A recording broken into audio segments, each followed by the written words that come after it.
Thank you very much for this great also introduction of the ACLIF, but also for your thoughts about how to deal with the current crisis situation. And you're right. I mean, this you can take this. I mean, it's a crisis, but everywhere a crisis also can mean a reorientation and a chance. So you talked about the green recovery. That means the money that is now flowing is being put into mitigation measures, probably that also reduce CO2 emissions and ultimately help to really reduce the impact of climate change. But we're still looking at this COVID situation, and I mean, also from the perspective of a sovereign risk pool now. And I'm coming to you, Mr. Palu.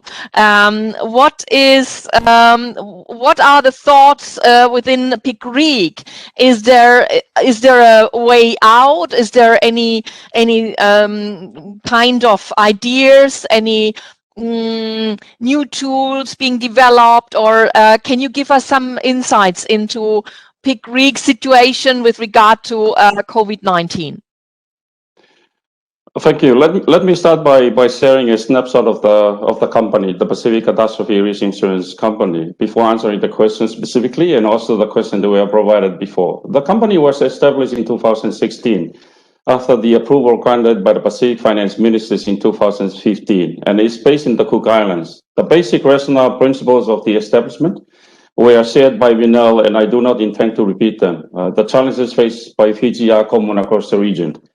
Therefore, the establishment of the company was to provide parametric insurance solutions that increase the financial response capacity of the Pacific Island countries, helping them to meet post-disaster funding needs without compromising their fiscal balances and development.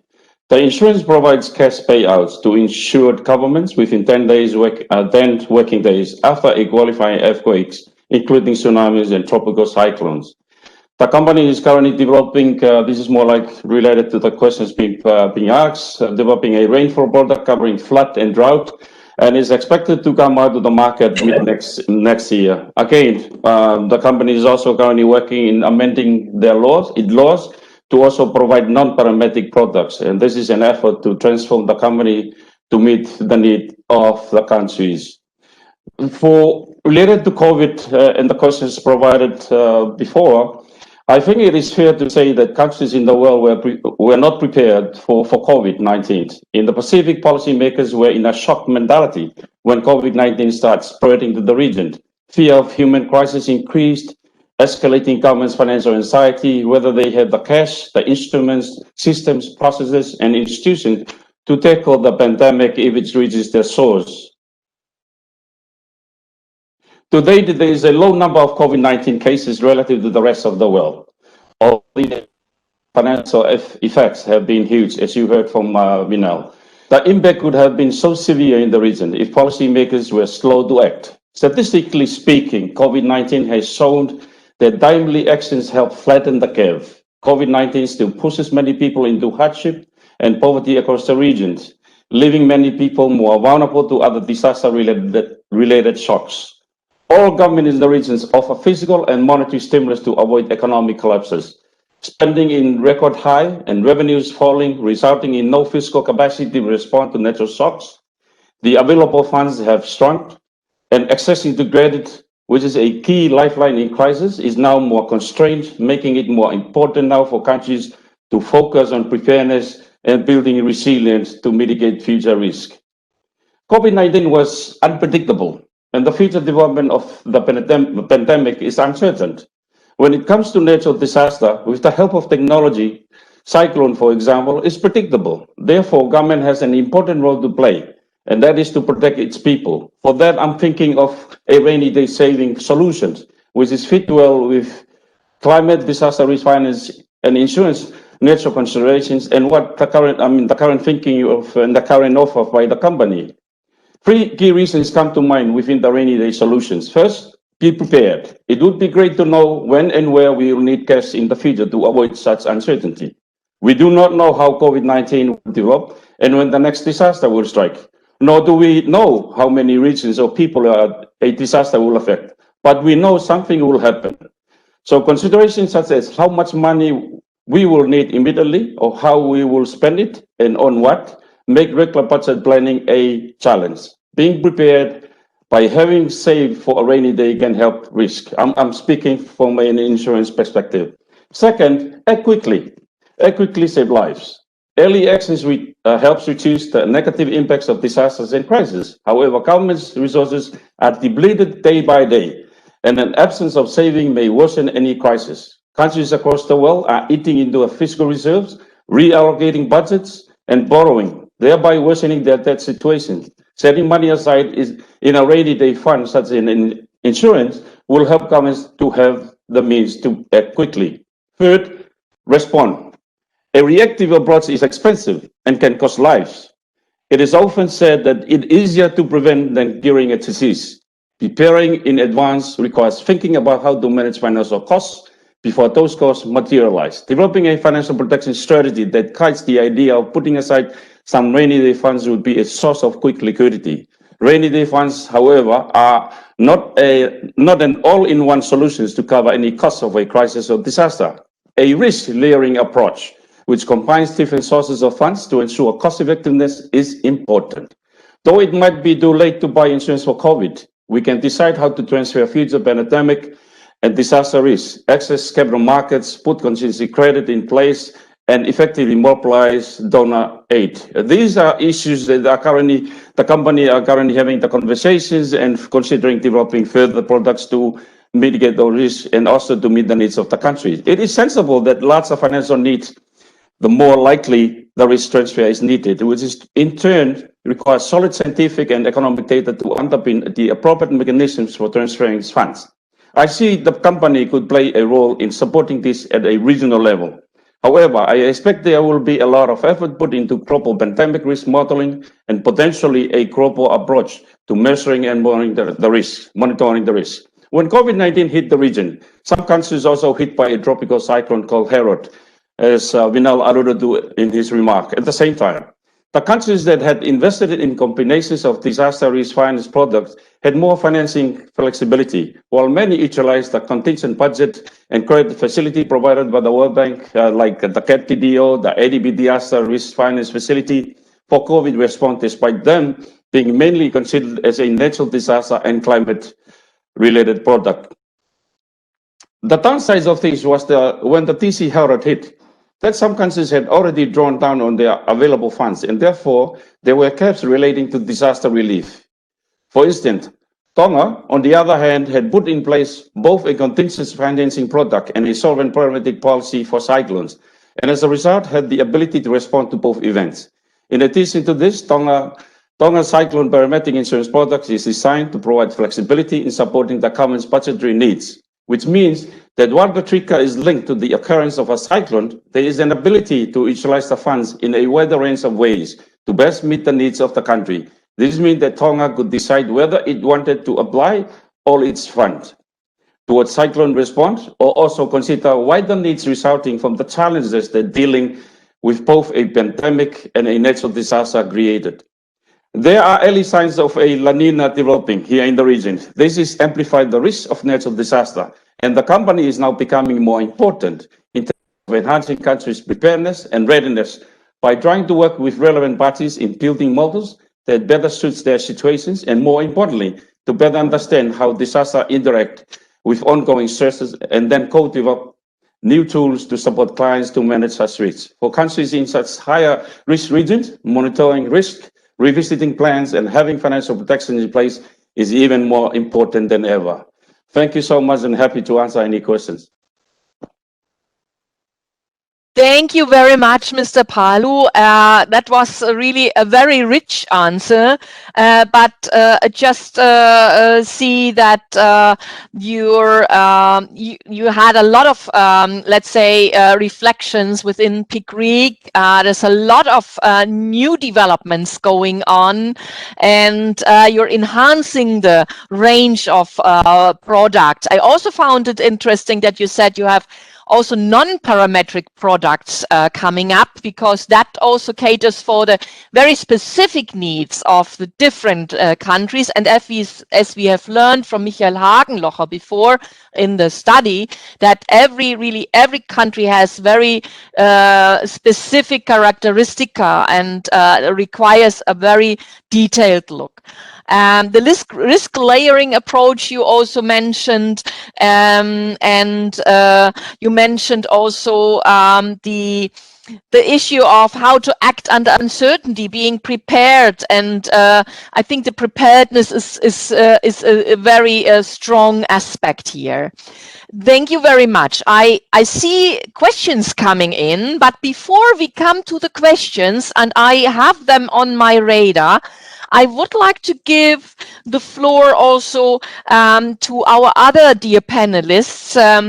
We have Vijay Kalavakonda from World Bank's Global Index Insurance Facility, and after Vijay, and I want to listen to Vijay and ask you, what do you consider now, looking at the Pacific region, coming from and looking at inclusive insurance, at micro insurance, from that perspective, what do you see the most important issues? And also, please feel free to introduce the GIIF in the work of within Asia Pacific. And after you elaborated on that, I would like then to come to Mr. Hussein and have the next question to you, and then I will open the floor and look into the questions that arrived in the chat. So Vijay, the floor is yours. Thanks a lot, Astrid, once again. And I'm going to be just going to focus in terms of not going into what is GIIF and other things. I would just go on straight away focus in terms of the work that we have been involved with in Fiji, and what has been some of our sort of learnings over the last 3 years of working in Fiji in particular. Okay. So when we basically, as several of you might know, World Bank Group has been engaged in the Pacific Islands for a pretty long time with the PCRAFI initiative, the Pacific Catastrophe Risk Initiative. And as part of the PCRAFI initiative, we heard from Mr. Palu, one of the outcomes of that was also setting up of the PICRIC, the Pacific Catastrophe Risk Insurance Company, which was primarily, and PCRAFI and PICRIC and all those things were primarily focused more on the sovereign risk, trying to provide protections to the government and liquidity to the government immediately after the disaster, so that they would be able to respond to whatever the needs are.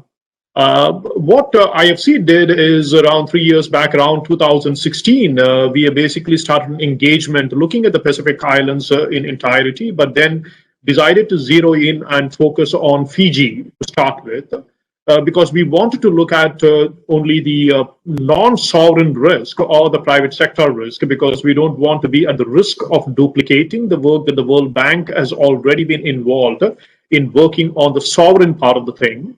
And for us also, the reason why we were looking at the non-sovereign risk is because as IFC, we were also making a lot of investments and have a lot of exposures in the private sector through our investments, whether it is through the financial institutions where we have some investments or lines of credit, who basically lend to a lot of businesses and whose portfolios are then exposed if there are a huge disaster and the borrowers are not in a position to repay that.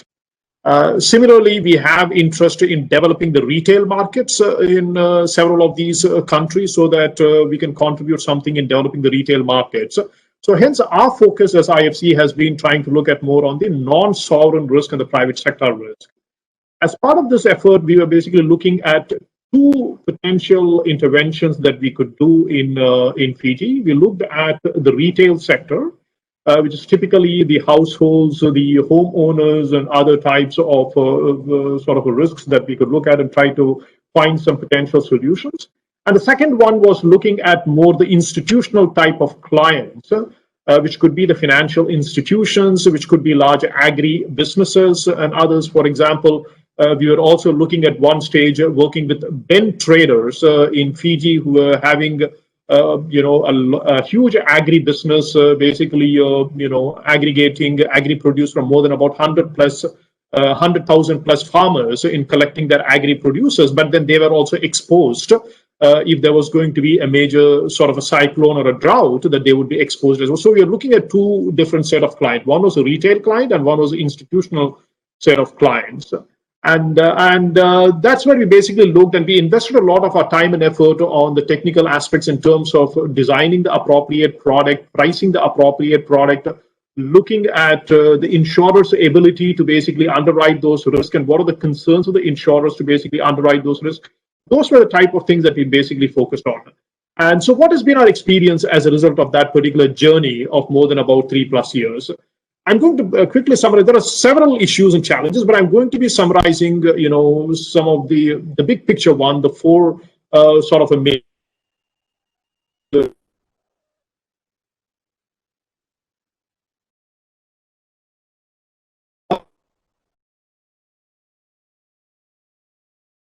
So,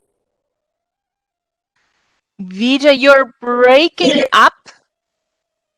You're breaking up. Probably, yes, but we are breaking up. Probably you eliminate the video for a while, and okay, now it's better again. Okay, but please continue. Yeah, so let me just put about what are the four major things that we basically observed. One, what you see in a country like Fiji, and again, keep in mind that Fiji is one of the most developed among the Pacific Island countries. So if you're having challenges in Fiji, then you can just imagine the level of challenges that you would be having across the other Pacific Island countries. Yeah. So in Fiji, what we found is you look at the pool of insurable assets, and the quality of the insurable assets is relatively small. And here I'm talking, specifically if you look at the retail sector, the homeowners and other things. So there was a study done by the World Bank Group which characterized the quality of the housing stock in Fiji. And what was very sort of telling is that out of an estimated housing stock of around 200,000 plus housing stock in Fiji, only about 15,000, about what, 6% of the housing stock would basically comply to what World Bank characterized as gold standard, meaning those category of houses which can withstand a category 5 tropical cyclone. Okay, so that was a minimum threshold that the reinsurers had imposed on the local underwriters, that they would only provide reinsurance capacity for those assets which can withstand a category 5 cyclone. So anything which was not could withstand a category 5 cyclone, they would not be eligible. They would basically not be getting the reinsurance coverage from the global reinsurers. Yeah. It was previously category 4, but then following Cyclone Winston, when there was a huge amount of damage, they increased it further to category 5. Okay, so more than about 94% of the housing stock, and of which more than about 120 plus thousand housing stock, or what is called as the bronze category, which is the third category. The middle one is a silver category, which can withstand, category 4, 3 type of an event. So, but the bronze category is typically the shanties type of thing. So the bottom line is that if you're really going to get all these housing stocks into the retail, into the insurance fold, there has to be a significant efforts and investments made to improve the resiliency of these assets, the retail stock of housing stock. That's number one. The second challenge, what you see in Fiji, is the fact that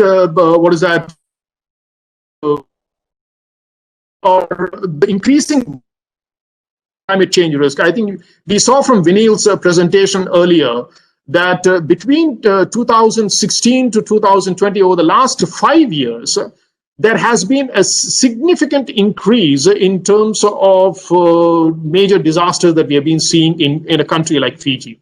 So this is then translated into increasing the level of uncertainty on the part of the reinsurers. And hence, I think what they are trying to look at is they are basically asking that they're imposing even much more tougher conditions in terms of what they will be reinsuring and what they will not be reinsuring. Yeah?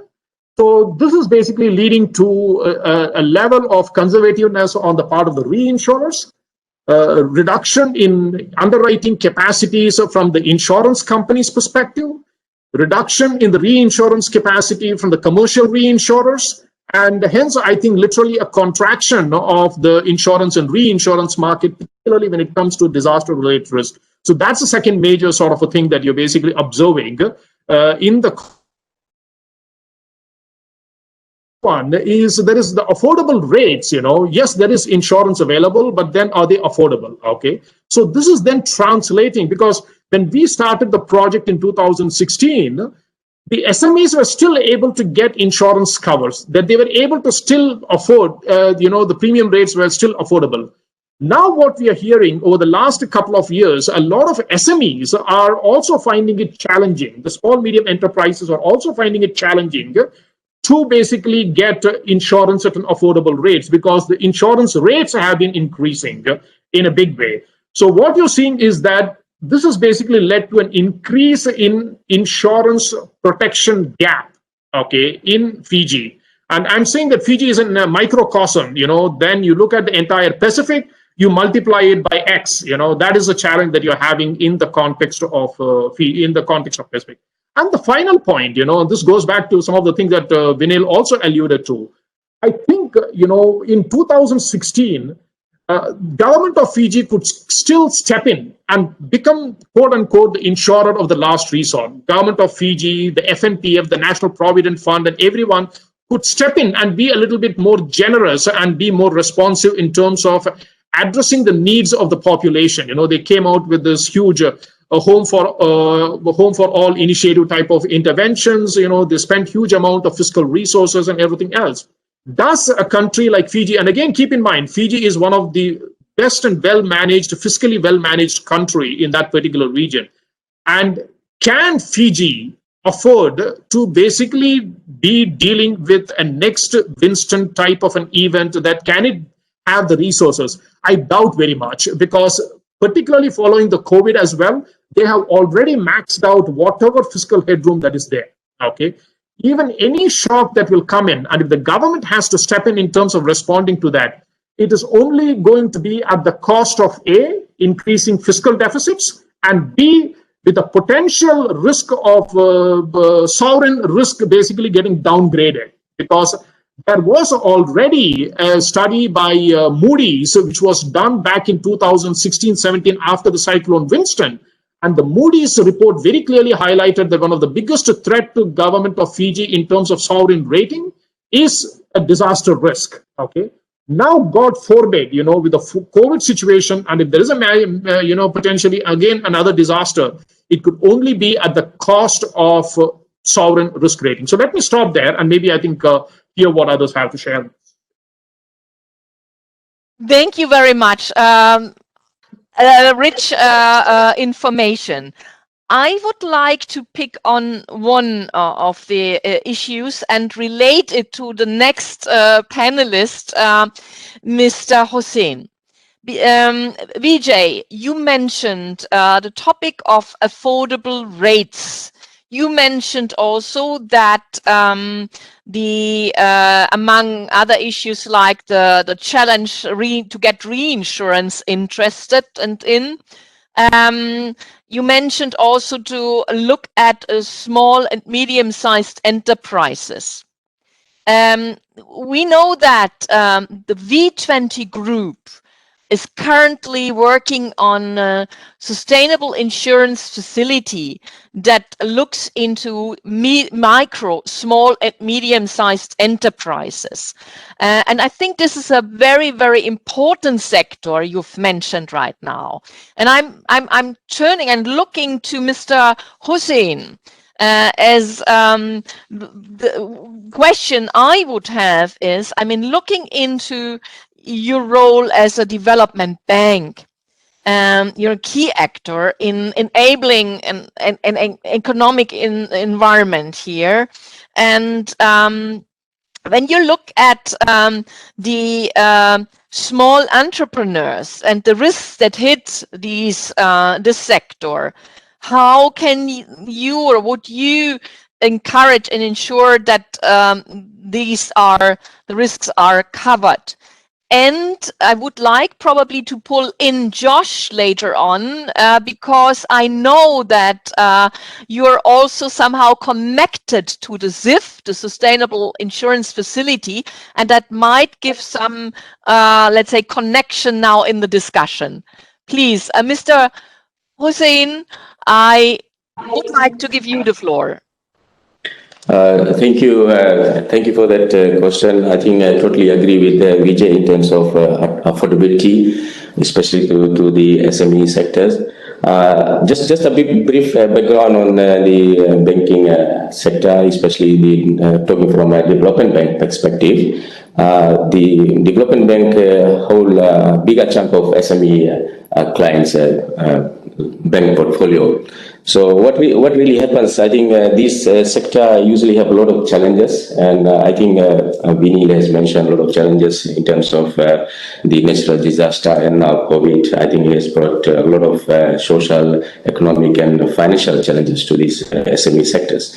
But just to pick on the relevant factor in terms of affordability, and I think the major challenge that the bank has at this point in time is that in terms of education on promotion of risk strategies and the need for insurance for this sector.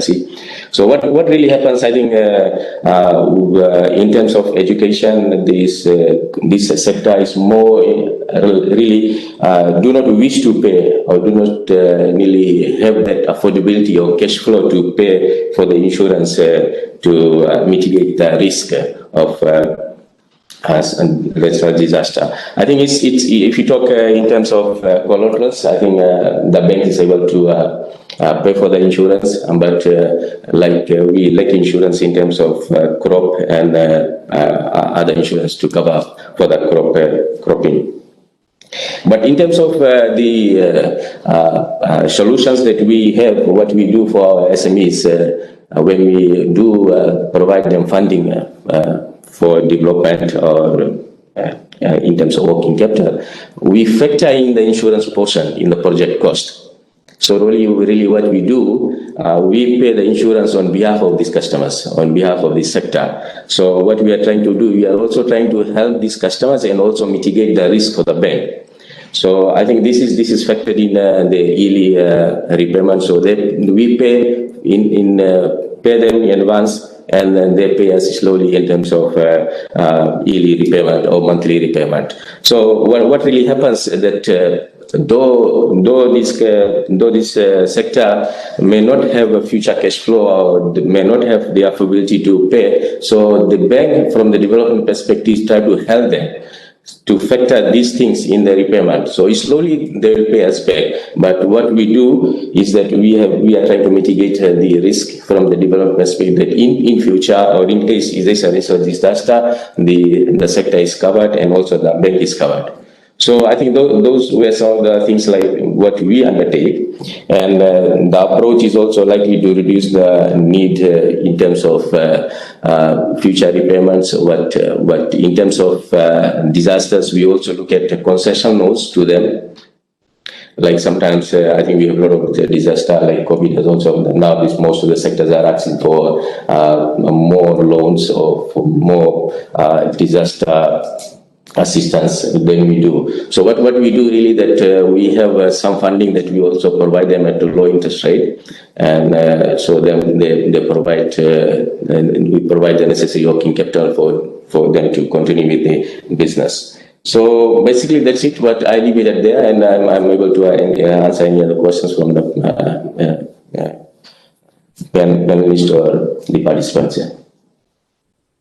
Thank Mr. you. Hussein, thank you very much. And before I come to the questions of the audience here, and the more coming in also to Vinil, to Vijay, I can what I see here, I would like to give a quick word from to Josh because the SIF is probably taking up some of the issues here on the MSMEs. Would you like to give a quick information on that and how that links?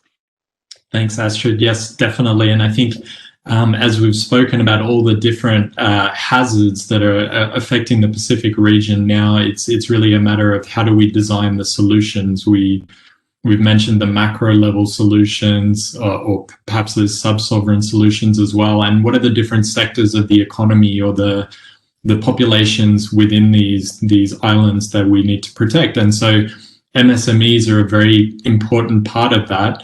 And actually, I have written down in my notes from day one of the annual forum that the Secretary of Finance of the Marshall Islands recognized and mentioned the importance of MSMEs in V20 countries as contributing between 20 to even up to 70% of the GDP of these economies, that they're important drivers of growth. And they often, on top of that, they're providing employment to some of the most vulnerable populations within these countries, to low-skilled workers, to women. And so they're also supporting the livelihoods of very vulnerable segments of the population as well. So I think that's an important thing to note, that promoting the resilience of MSMEs is also providing these flow-on effects of providing greater resilience to some vulnerable groups within V20 economies. And so ACLIF is working closely with the V20 Sustainable Insurance Facility, looking at ways that we can design these types of coverages for MSMEs. So whether that's understanding the data gaps and how to overcome those to put these types of solutions into place, or funding the implementation of these solutions themselves. And I think it's important to note that because these exposures exist within so many different sectors and communities and different levels of public and private assets, it's important to say that, you know, all these solutions that are getting mentioned in the session today are working together in a very complementary way. Wonderful. Thank you very much. I think that all is very well and very nicely linked now. Josh, you mentioned that, I mean, a big share of MSMEs, of the small entrepreneurs, are women.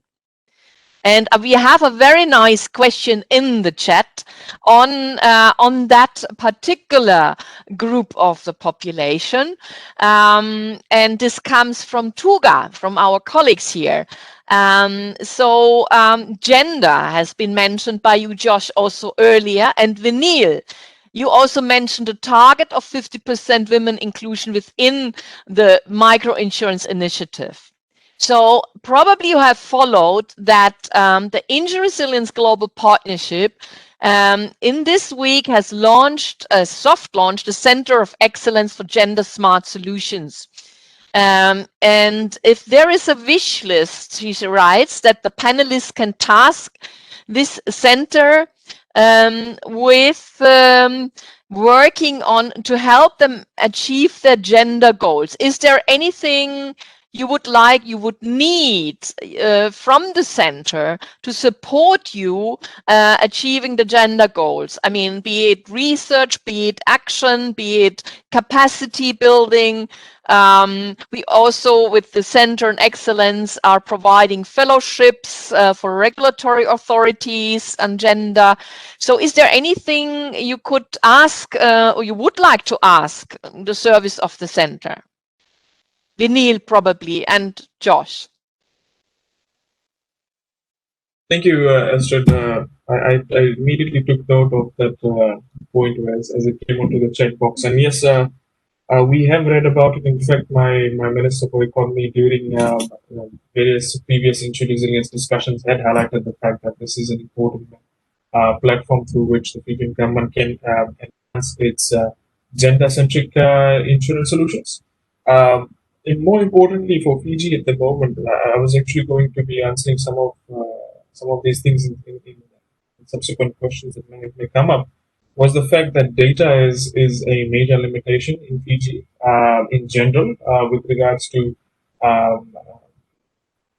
country level specific data sets. But in addition to that, we need gender desegregated, sex desegregated data, and basically the acronym we are using while we were developing our own gender policy here at the Ministry of Economy was sex, age, area, and disability. These are the broad areas we want to develop insurance solutions, parametric insurance solutions, and we would definitely be tapping into the InsuResilience resources and that particular center for this. My mic is out. Wonderful, thank you. So I think we take this already on the task list. We will come back to you. Also, any word from you, Josh, on that? Or yeah, okay, please. Yeah, maybe just briefly. I mean, I think the InsuResilience Global Partnership has been great in the way that it's produced some excellent knowledge materials around how women are disproportionately affected by climate disasters. And so I think no doubt there already are some great practices out there about how gender issues are addressed through gender sensitive disaster risk financing. But to the extent that we can highlight more, it would be great for both the V20 CIF, but also ACLIF to be champions of that. And I guess in terms of two tasks that ACLIF will be looking at in 2021, one is to establish an M&E framework, and that will very much tie into how does the work of the fund contribute towards the Vision 2025 of the InsuResilience Global Partnership, but also producing knowledge materials of best practices, because it is a fund set up to promote innovative new approaches and new types of tools. So both of those will strongly link to gender sensitive approaches, and if there were ways that the gender, or the center rather, the new center that's been established could support that, or even want to take on some of those knowledge materials, that would be great to work together on that. Thank you very much. I think I'm watching time here. I probably can't go through every question here, but there are some very interesting ones, and I'll do a quick selection. So there's another question from Pranav to Vanil. In going through aggregators is great. Nevertheless, how do you ensure that the end beneficiaries, for example, the farmers, the fisher folk, etc., are aware of there is an insurance cover available? So awareness raising. In short, what are the customer awareness and education efforts you undertake to develop the insurance market in Fiji? Thanks, Astrid. Excellent question from Pranav. In fact, generally, insurance uptake in Fiji, as well as across the Pacific, has been low. And in particular, a study that had brought up certain facts was that 12% of the population in Fiji, only 12%, are insured. So that is, of course, attributed to a couple of things. Two major ones is, of course, lack of understanding about how insurance works. And the second is general distrust in insurance mechanisms. And when you don't understand what it is, you don't trust it. So what we are doing to negate that issue is we are working with outreach offices. The Fijian government has various outreach offices and field offices that meet farmers, fisher folks, and so even SMEs on a constant basis. So what we want to do is impart the knowledge of insurance and disaster risk insurance onto them. They become our advocates, our awareness officers, so on and so forth. So whenever they go on into the field, they are able to disseminate this information and be able to carry forward our message across to the recipients. The second part is, of course, we're developing a digital onboarding solution and app. So in Fiji, about 110% of our population has access to mobile phones. So that's more than, I guess, in some instances, more than one phone per person.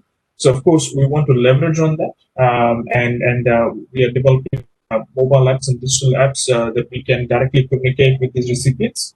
And eventually in the future, these recipients can directly subscribe to these products without even having to go through aggregators. So there'll be a direct connection. So that's what we are doing. Oh, wonderful. Thank you very much. So using technology as well to really increase the outreach. That's brilliant. I think there's another interesting question raised by François Rioux. And I would like to bring that in because that tackles the data issue.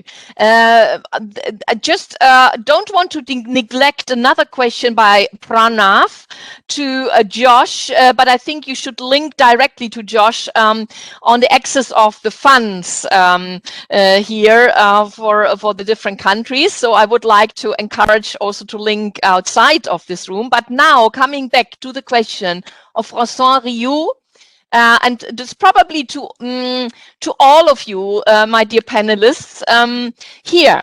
So here the question. Interesting to hear the speakers talking of the compounding risk issue. I mean, climate plus COVID-19. It's also interesting to hear of the many initiatives underway for disaster risk financing.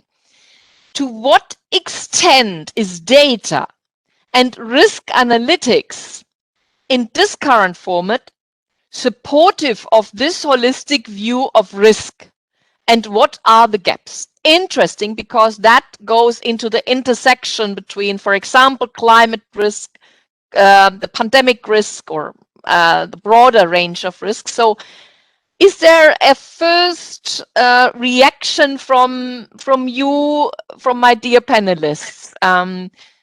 I see Vijay. I also saw a movement of Mr. Palu. Vijay, would you like to go first and then Mr. Palu? More than happy. I think,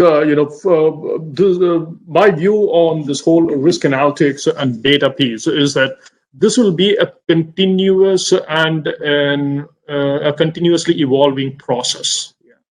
Just to put things into perspective, when we set up the PCRAFI, there was this major initiative to create a massive database. Yeah, that's where the AIR modeling company was brought in.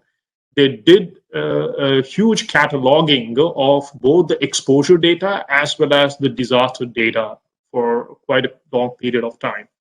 But then when we went to the market, when I said with the private sector experience of providing non-sovereign risk to the market, in 2018 to the reinsurance market to try to get through PCRIC, actually, through PICRIC, we went to the reinsurance market to seek a retrocession cover for that retail aspect of the risk, which is to basically provide insurance to the households in the form of a parametric product. And that's when we found that the reinsurers basically were questioning the sort of a model, and has the model been updated? Is the model updated with the recent data and all those things?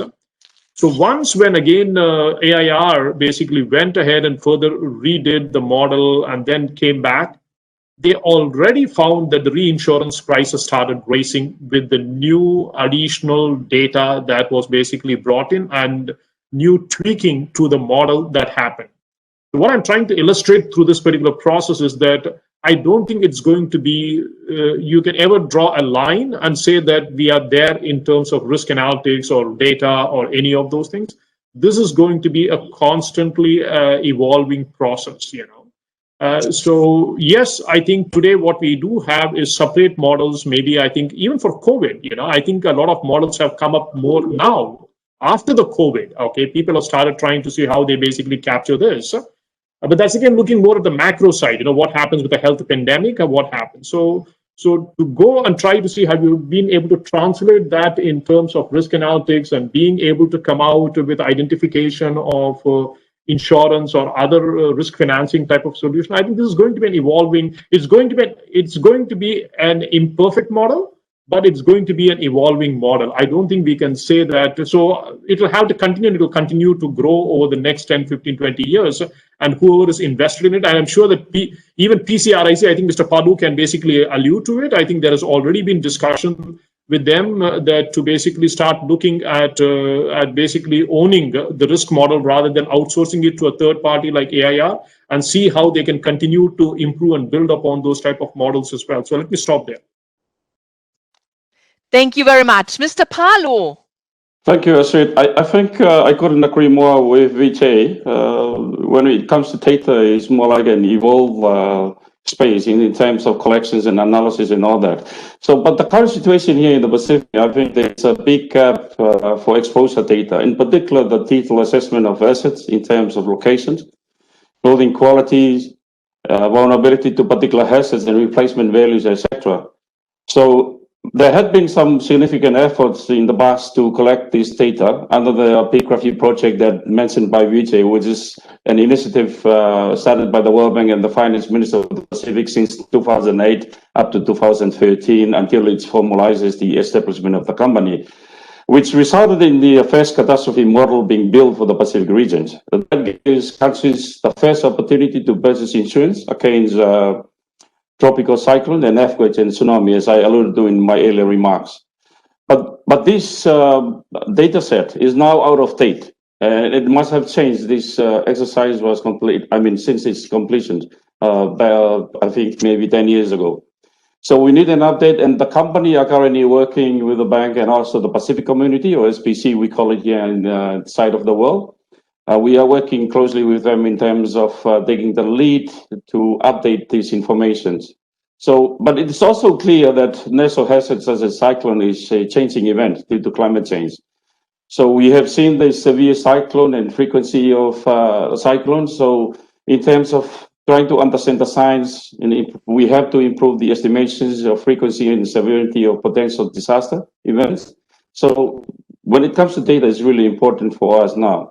So I'll give you one example that we are currently working on. It's an effort by the company in working with the World Bank to see if we can invest in data and in terms of collections and analysis so that we can be able to offer countries climate and disaster risk finance and insurance product for hazards such as excess rainfall and drought that I alluded to in my earlier remarks. So this is something that we were using data from NASA. But as of now, the company that we engaged to conduct the development of the product are reaching out to the countries to see if they can get and more updated data from them. But at the same time, the regional data set, data pool or data portal that we are currently having out of date. So we are working closely with SPC, the Pacific community, to see if we can update that. So I think that's what I wanted to add in this sanction. Thank you very much. The time is running. We don't have enough time to go through all the questions. I would like to encourage to directly get in contact with each other. This is why we are also here.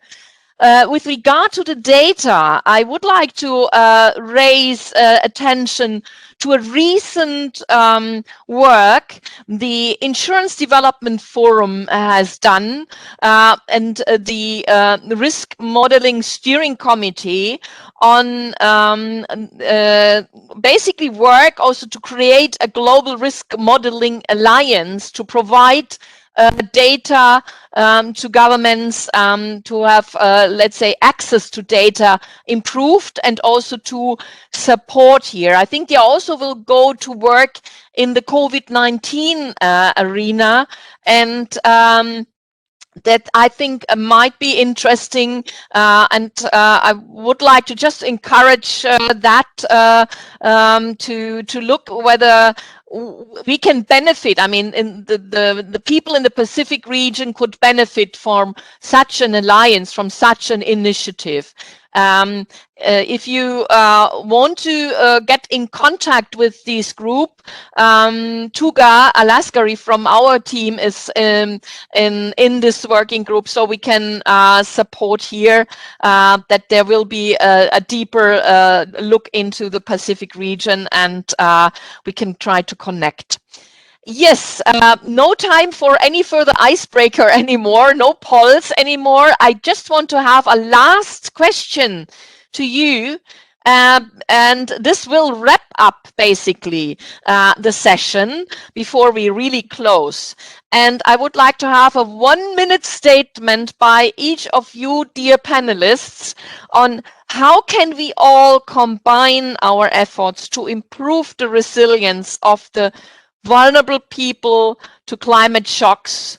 Now, having seen the discussion, having seen the various initiatives, activities for the Pacific region? How can we combine, and also how can we support each other and collaborate best? What would be your last sentence on that?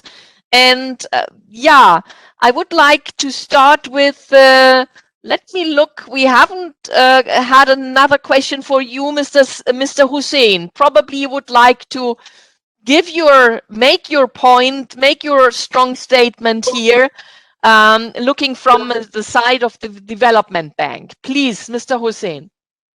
Thank you. Just to wrap up, I think we currently at the moment, from development bank's perspective, we are trying to promote the cultivation of climate resilience crops as our long-term solutions for the country. I think we have some plans on this, and I think we are currently working in this one. So something that probably the development bank will probably work with other stakeholders in promoting cultivation of resilience crops. I think I also go back in terms of gender equity and social inclusion for women. I think we are very strong advocate on this, and we have our gender policy on this one. So I think in terms of looking at products and promotion and providing financial assistance to women, I think we are in par with all other genders. And finally, in terms of insurance, we are also looking at collaborating with other insurance companies in Fiji. So we have a tailor-made product or solution for climate resilience for our SMEs here. I think we have been doing some work with them, and we have seen some success factors in terms of this, and providing some benefit to our SME sectors. And I think we will not stop there. We'll continue with that. So I think basically I will end on these three things, and we're gonna go and see how we can promote all these things for the benefit of our SME sectors. Wonderful. Thank you. Thank you very much, Mr. Hussein, for your input. All the points are very well taken, and I think we can very much connect here. Mr. Palu, would you like to give your last statement? How do we collaborate best? What would you need? You are muted. Please, could you unmute yourself?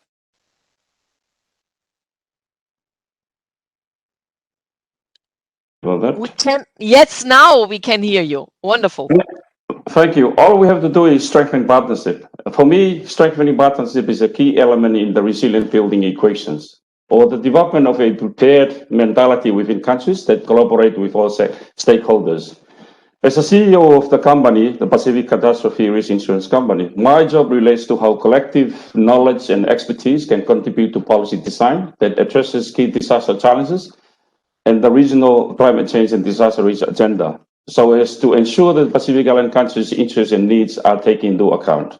To be effective, the company has embarked now with key stakeholders such as World Bank in development relevant financial models and protection instruments that will not be only be helpful for sustaining the work we carry out, but also to stimulate discussing with our partners. To have an impact on the ground, the company needs to have an accurate information and insight from the field, which of course underscores the importance of forging partnership with stakeholders. I see partnership in two ways: to inform policy and promote cooperation. These are two important pieces of the same puzzle. Partnership with other institutions, initiatives like yours, can help us to be more effective in what we do by channeling insights into our board to inform policy that bring added value to our overall work to deliver positive country impact and outcomes.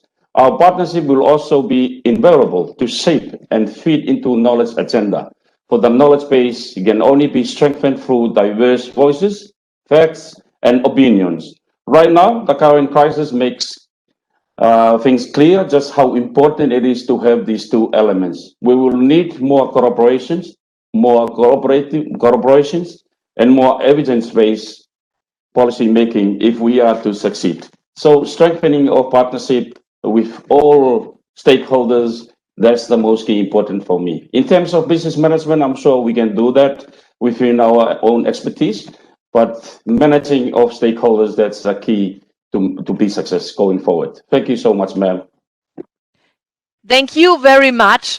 I just wanted to mention we've started a roundtable of the risk pools in exactly 1 year from before, and I would like to encourage also that we bring this roundtable together again. With regard to the collaboration across the regions. I would like to ask Josh to give your final statement. Thanks, Astrid. I would build on that last statement. I think that this session has shown how Fiji and Pacific Islands and many countries around the world have lots of different exposures, and that's why all these interventions are approaching from different angles to cover different pieces of the puzzle. And maybe to steal a line from yesterday's session that I really liked is that let's make sure that these different disasters are not collaborating better than we are.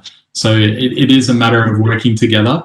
And let's make sure that it's not just the risk financing that's put into place on an ex-ante basis before the next shock, but also all the processes and planning are also in place so that we're ready for the next one as it comes. Thank you very much. Vijay and then Vinil. Vijay, your last word, and then Vinil to close the session as a country host.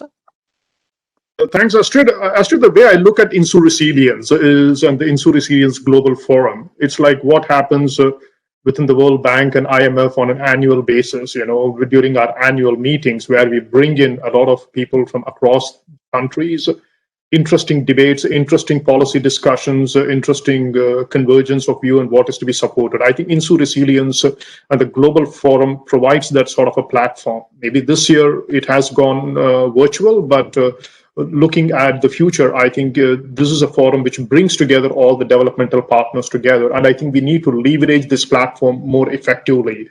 And my experience, having worked in Fiji for the last 3 years, I would basically characterize the countries in the Pacific are unfortunately the recipients of the climate change, not necessarily big contributors of climate change itself, And they are basically suffering the consequences of the global climate change that is basically happening, And this is now telling on the overall economy and also the people in the country.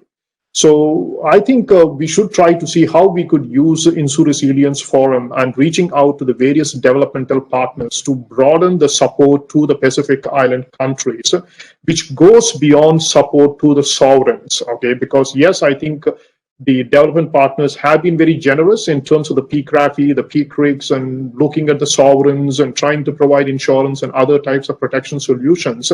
But keep in mind that more than about 80-90% of the losses are incurred by the retail and the private sector people, who are not necessarily covered by the sovereign, So what and how could the developmental partners be roped in to basically support and finding solutions, including financing? And the reason why I say this, for example, even in our recent work, when we are trying to develop a market-based insurance solution for the Fiji, a parametric-based insurance solution, the average cost of premium for a 2,500 Fijian dollar coverage is almost around 6% is a premium rate, 140 Fijian dollars, and that is only for windstorm risk. But if you also cover the precipitation risk, the premium rates almost doubles, for the same amount of coverage. So I think this becomes a little bit unaffordable for low-income segment of the population. And the same is what we are already seeing in Fiji is even the small, medium enterprises are not able to afford the premium rates, Hence, what is that we as a developmental partners, and others who are looking at supporting clients can basically help in that direction, number one. Number two, I think as we are talking about this whole issue of disaster risk and also, today's forum, I know, has been focused more on insurance. But one way to basically address the risk of insurance is by reducing the risk in the first place. And as I said in my opening sort of remarks, is that the insurable, sort of an asset base today is very small. What is that we as developmental partners bringing in blended financing type of an instruments and other types of instruments, mobilizing these sort of a donor financing that we can bring in to help support the investment in resilience? How can we improve strengthening the properties strengthening the assets of the people who are there, who are vulnerable, particularly the shanties. If they need to provide, for example, if they have to provide a roof strapping to the shanty houses, it would cost them average of around $200, $250 or $300. So can that sort of a thing be financed by developmental partners, to basically help in improving the resilience? Once when we improve the resilience of those type of an assets, you can then try to find insurance and other risk financing solutions for those type of an assets. So I think that is the second area that I would basically start pushing for. So let us start looking at how can we as development partners look at supporting non-sovereigns, private sector risk, not just only the sovereigns. And number two is that I think we have to genuinely look at, for some of the small island countries and more so in the Pacific and other countries, that they have not been the big contributors to climate change. Unfortunately, they're the recipients of the climate change. And hence, how do we basically help support them to basically meet and mitigate this particular risk? So let me stop there. Thank you very much. Yeah, I see even more tasks, even for you, Mr. Palu, looking into further sectors, the retail sector, and enriching the portfolio even more. But now we come to the last word, and I would like to give the last word to our host country, Vanil. Thank you, Astrid. I couldn't agree with Vijay anymore. It's definitely prevalent that the Pacific contributes the least to climate change and suffers one of the most. In fact, there's an essence of climate justice that comes into play here.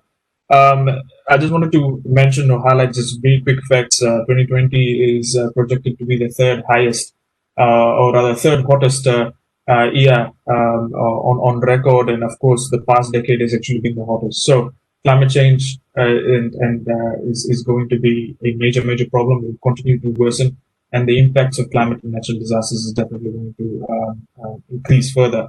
So what we need to do is first and foremost, number one is to engage in these sort of productive discussions, so we are able to better understand what are the moving pieces of the projects or puzzle that we can get together and come to a definitive solution. Number two is the fact that we need to then transition these discussions into practical solutions on the ground. The people on the ground are suffering. The end users need to reap the benefits of this discussion. So eventually we need to translate these discussions into practical solutions.